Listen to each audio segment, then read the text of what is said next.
This is the third installment on my thoughts around being captured, selling out, my relationship with the good mate Rob Hersov.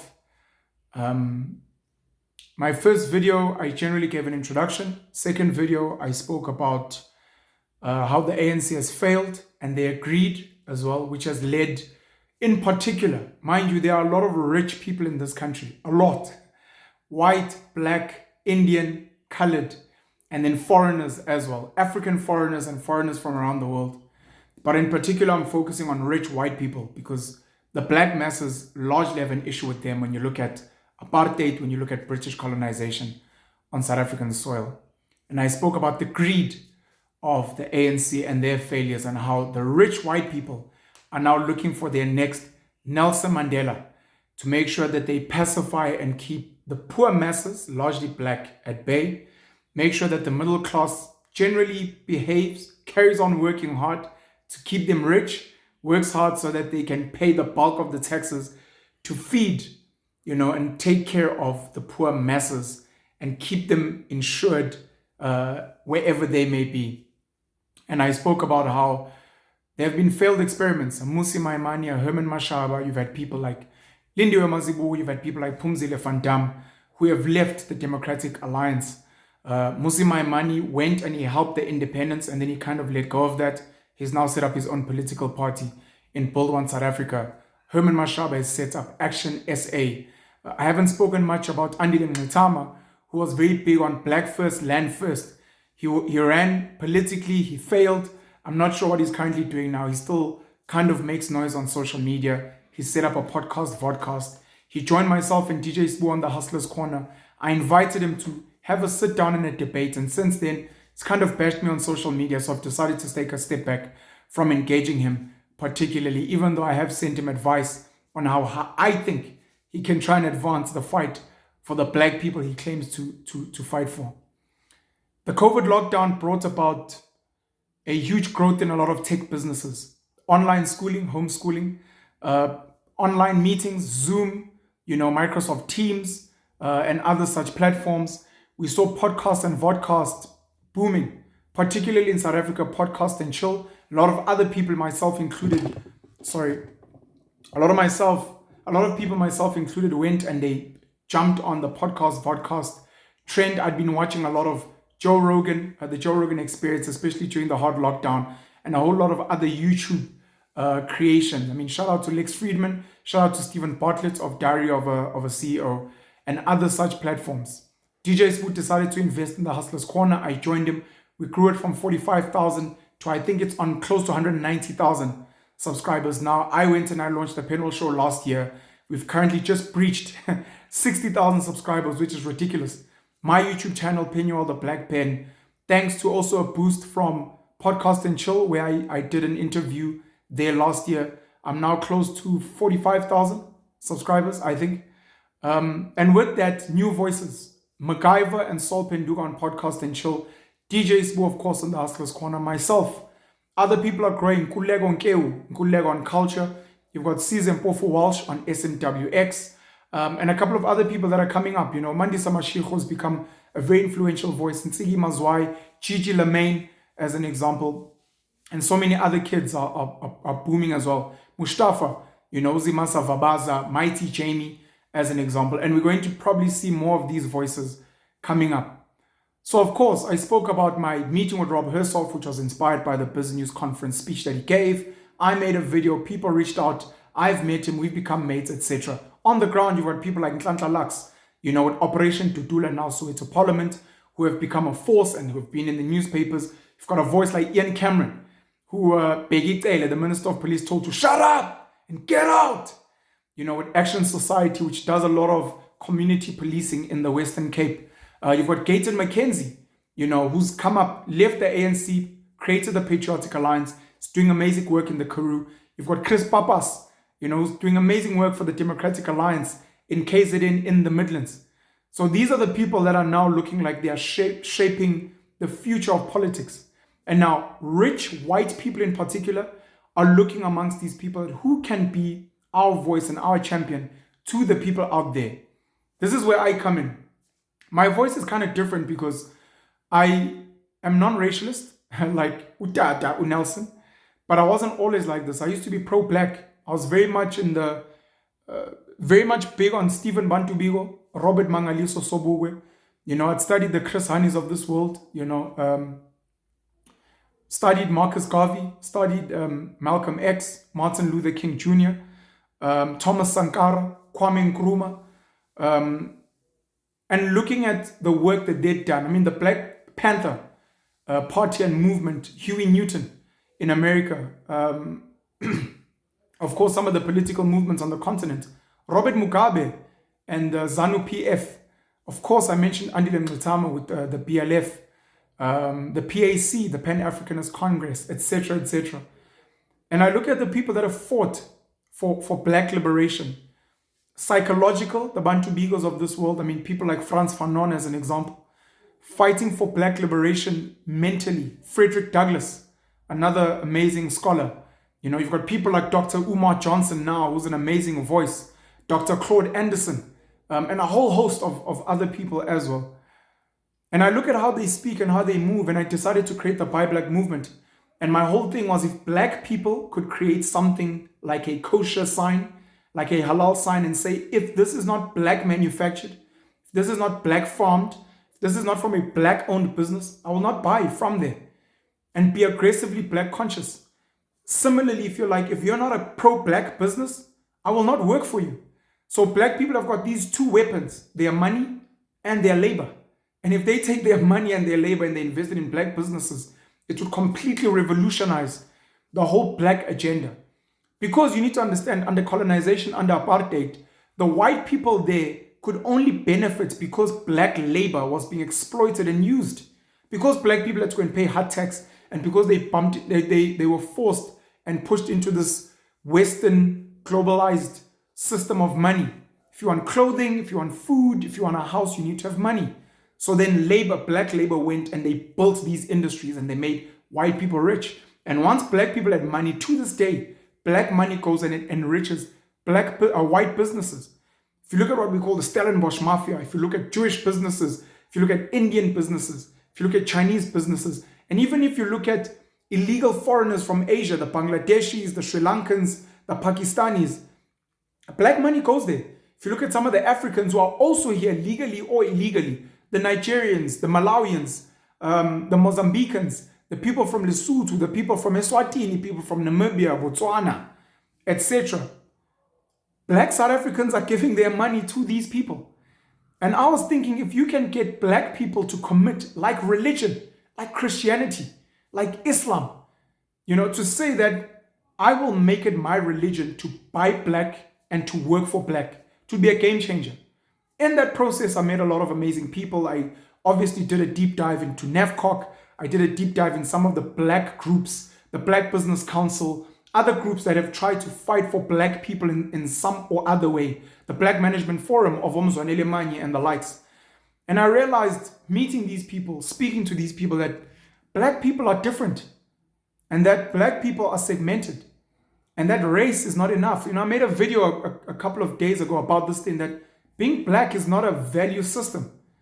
When we speak about British people, we speak about white British who are different from white French, who are different from white Afrikaners, who are different from white Israelis, who are different from white Russians, different from white Ukrainians, different from white American people.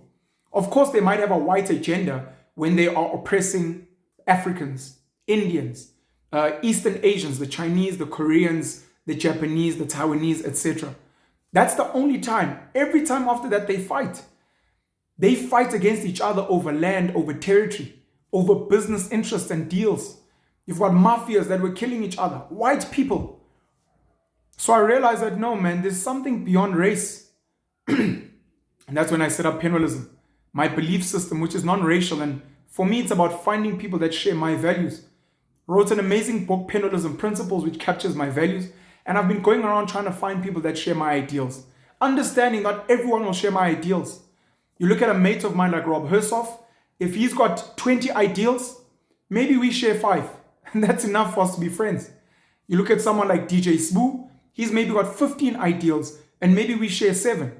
You look at someone like Andile Mngxitama, maybe I share 2 ideals with him. Someone like Julius Malema, maybe I share 7 ideals with him. Someone like Nelson Mandela, maybe we share 4. Then some of the controversial guys, King Leopold of Belgium, Adolf Hitler, Xi Jinping, Mao Zedong. You look at maybe a Joe Biden, Donald Trump, Barack Obama, etc. I share some values and principles with these people, but not all of them.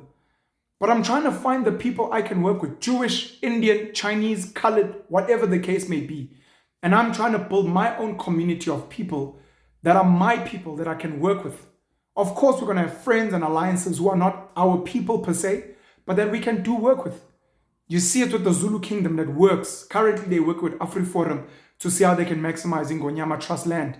You look at the ZCC Church that works with other groups. You look at the Shembe Church, Isonto Lama Nazareta, working with certain groups. You look at the Stellenbosch Mafia, which has given some of its board seats to ANC members and ANC leaders that have given certain board seats to other people who are not white Afrikaners. You look at some of the Indians who do business. I mean, people like Vivian Reddy, people like the Sheikh family, people like the Guptas, who are willing to work with people that are not Indian per se. And you realize there are people that share values, where Brian Joffe might look at Cyril Ramaphosa and say, I share more with Cyril than I do with the next Jewish person. You look at Patrice Motsepe and he might sit with the Jack Ma and say, I share more in common with Jack Ma than the next black South African.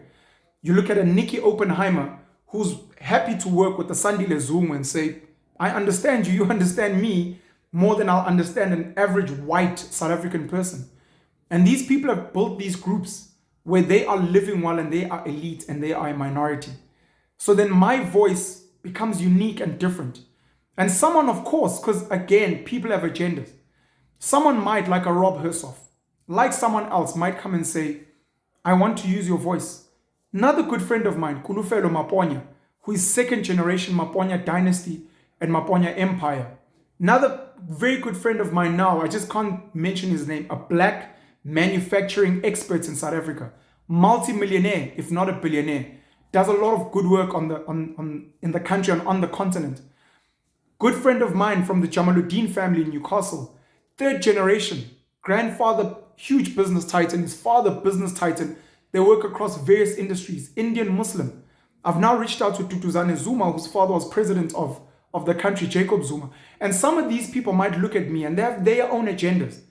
DJ Spoo, as an example, with More Fire. He might want to use my voice to say, Pen, please promote More Fire. This is my business. I want to build it into a Red Bull, into a Monster, into a Coca-Cola.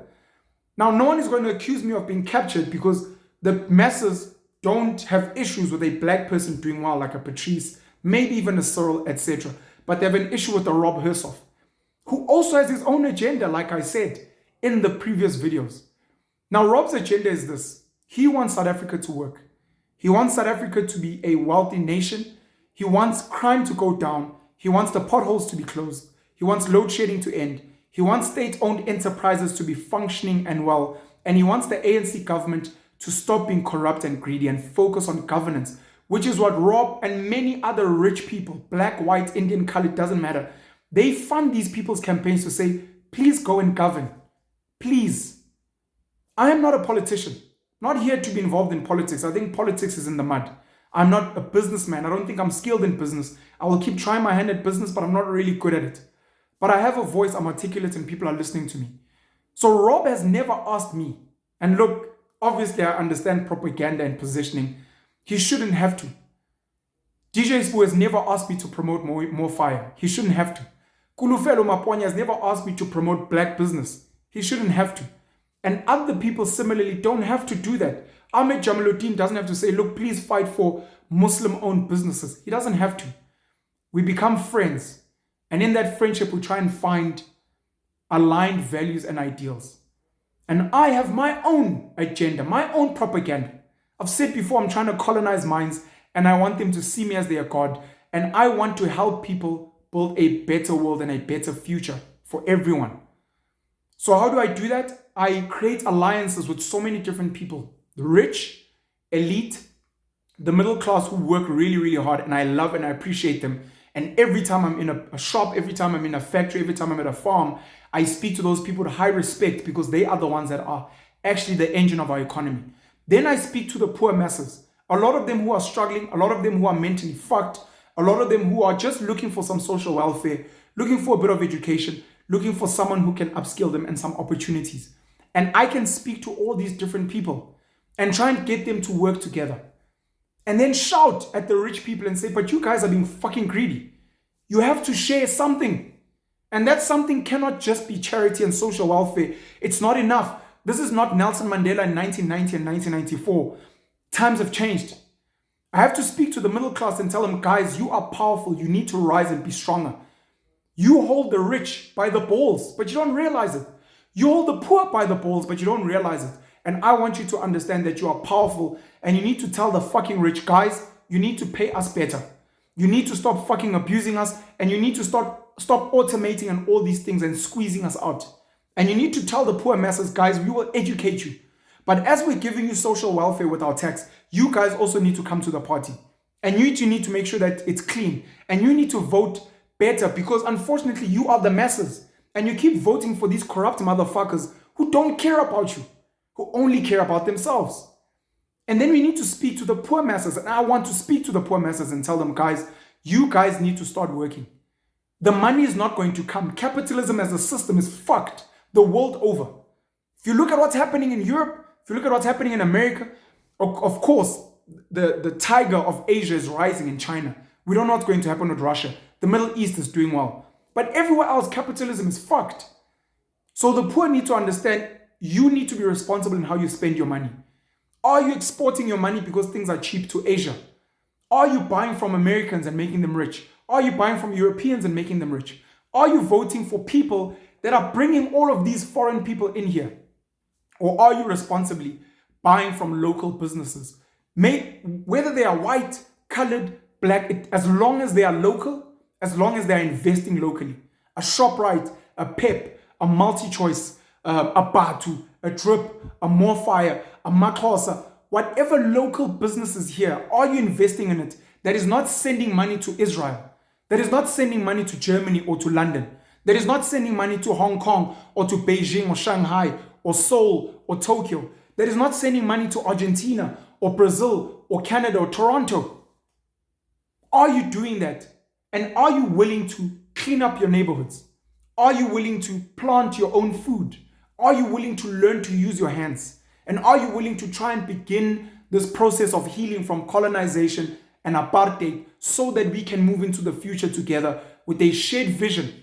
Just like the Springboks. We love it when the Springboks win.